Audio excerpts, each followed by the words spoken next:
Селам алейкум, Юахарым телеканалында хаберлер жаңы yayında студияда Евгения Пекунова Чилша. Бүгін мен сіздерні более хаберлермен танышытым. Кефеде поликлиникада нефберлер.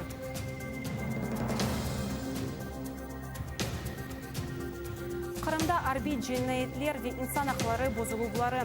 Бірішкен милеттер тішкілерінде Украина бекілі нұтоғы. Құрылыш техникасы тракторлар құруқ янында. Ерлі сәкендер қаршы чақтылар. Ишхали тергені Қырымда 14 яны коронавирус хастасы пейда олды. Боқта Ишхалжи Роспотребнадзор башының муавины Дмитрий Крутиков хабер етті. Кездевді 9 инстант хасталанды. Бұл ерлі хастаханының еді хаста ве икима. Ятада еседа екі адам хасталанды. Кефе Хурман районында ве Орхапы районында бірер адам тайынленді.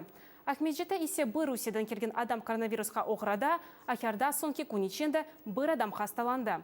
Умумен анда 196 коронавирус хастасы тайынленді. Умумен ишғалеттірген Қырымда 590 адам хасталанды. 9 случаев город Евпатория. Это очаг в Евпаторийской городской больнице. Из них 7 пациентов и 2 сотрудника этой больницы. Қалабалық ерлерді маскасыз адамлар боле ишғал етілген кефеде поликлиникада невбетлер көруне. Қапы оғынды адамлар топлашты.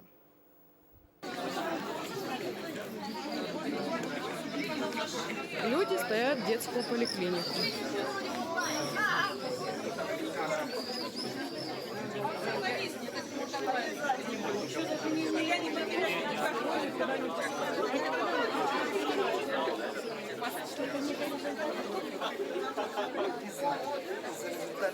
Товарищи родители, когда будет спасибо нашим врачам, Аксенов, привет!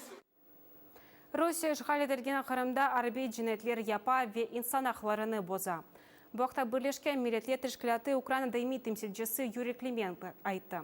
Ишхаджи кемет үдірілған қабатлаблар бойынша Қырымлар апыске отырта бұндан ғары 21 бин адам ордысына қанунсыз чағырылды.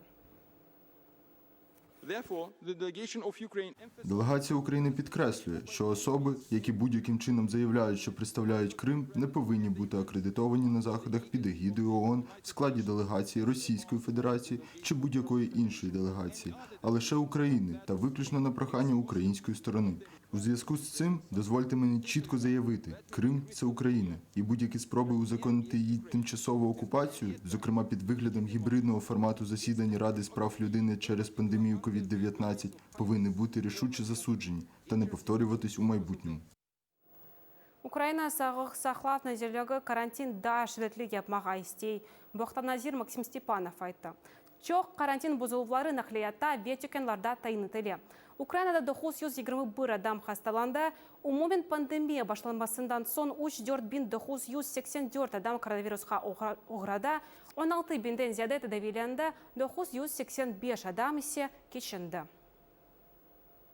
Сьогодні ми будемо ініціювати зі сторони Міністерства охорони здоров'я максимально жорсткий контроль щодо дотримання тими чи іншими закладами умов карантину. А саме, мова йде про транспорт, в якому користуються люди, переїжджають абсолютно не одягаючи маски, не користуються засобами захисту. Мова йде про деякі супермаркети, в яких перестали повністю дотримуватися соціальної дистанції, в яких не користуються масками. Ми вважаємо, що повинні жорсткі обмеження почати вводитися в певних регіонах в умовах адаптивного карантину. Коли я кажу про жорсткі обмеження, я насамперед говорю про обмеження роботи тих чи інших закладів, в тому числі, наприклад, ночних клубів. Ишғал етілген Қырымда үйінің 25-шінде Мұстафа Джемилевге қаршы мәхкеме отырушы болып керележек. О қапалы режимде кечерележек, бұқта бізге адвокат Николай Ползов айтып берді. Что касается судьи, то это судья Исраилова Венера Улугбековна. Она в настоящий момент является судьей Армянского городского суда. Вместе с тем, по информации, которая содержится в базе данных «Миротворец», Видно, что она преследуется в Украине по части 1 статьи 111 Криминального кодекса Украины по обвинению в государственной измене. То есть на момент оккупации она была судьей в Крыму, украинским судьей в Крыму, а затем перешла на сторону оккупантов. Ну, таким образом, совершенно очевидно, как будет проходить этот процесс, какое отношение у нее к Мустафе Джемилеву. Я думаю, что, безусловно, это будет все предвзято. Все это дело, безусловно, является политически мотивированным. И подбор судьи такой, означает, что это надежный человек, который оправдает надежды российских властей на вынесение обвинительного приговора. Руслан Бекировге шубе хында весеханы бердилер Боқтай Эмиль Курбединов Альберта о университет Османовның дывасы бойынша сақты мәлімат бергенінде қабатлана. Проходило мероприятие по предъявлению обвинения, то есть вручалось постановление о привлечении в качестве обвиняемого. До этого момента Руслан был подозреваемым. В принципе, ничего не изменилось. Ему также вменяют часть 1 статьи 307 Уголовного кодекса и обвиняют его в том, что он якобы дал заведомо ложные показания, будучи в Южном окружном военном суде по поводу Энвера Сейтусманова. Мы знаем, что Энвер Сейтусманов был приговорен к 17 годам лишения свободы в колонии строгого режима. Құрылыш техникасы, тракторлар, ветраншеялар. Коктебель янында, яны Карада қорығы янында құрылыш башланды. Ерлі сәкенлер вефале қаршы чықтылар, чүнки бұл ішлер қанунсыз епыла.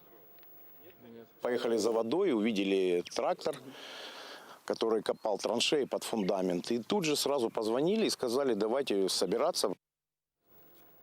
Ишқал етілген нақярда соғақлар су бастырылды. Болі видеоны YouTube каналы Политнавигатор ТВ видео пайлашты. Соғақлардaki су себебінден шәр мерkezінде жүрмеге қиын oldu. Кезлевде де шидетлі елін бұрчақ кечті.